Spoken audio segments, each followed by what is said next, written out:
Welcome back to Barley Hops. I'm Ray Jones, and today we're going to revisit the corn sugar versus table sugar. As you can see, they're both working quite healthily. We're on day about 5, and what we're going to do today is we're going to take samples of our sugar washes. We're going to measure specific gravity and see where we're at. So let me grab my star sand and we'll get right to it. Okay, the first thing you notice is the aroma, the table sugar smells more industrialized, more just synthesized. It just has, it's not as pleasant. Then we smell the corn sugar. It has a sweeter, more natural smell, and in my opinion, a better overall aroma. You can see here on our specific gravity readings, the table sugar started off, you remember, right around 17.5% potential alcohol. We're now at about 2% potential alcohol. So if you remember from the discussion last time, we take our second reading and subtract it from our first reading. So 17 subtract 2, we got about 15% alcohol inside this sugar wash. Contrastly, on the corn sugar, if you remember, we started off at about 14% potential.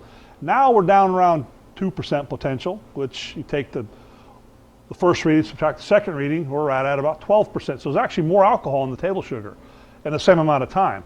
However, it's a better quality alcohol in the corn sugar. What we're trying to do here is determine whether or not we're finished fermenting. And based on our numbers, you can tell we are not finished fermenting. We still have a little bit more potential in both of our casks, our buckets here.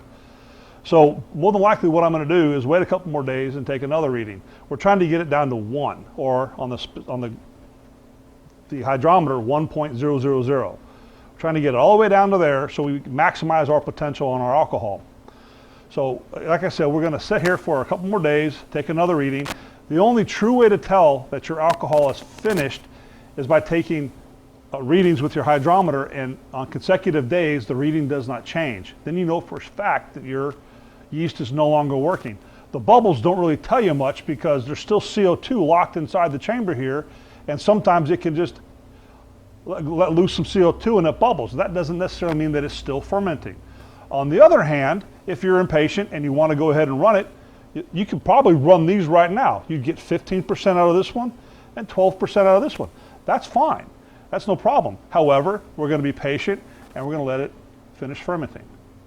Okay, so that's an update on our sugar mashes. So remember to share us, like us, and always happy brewing.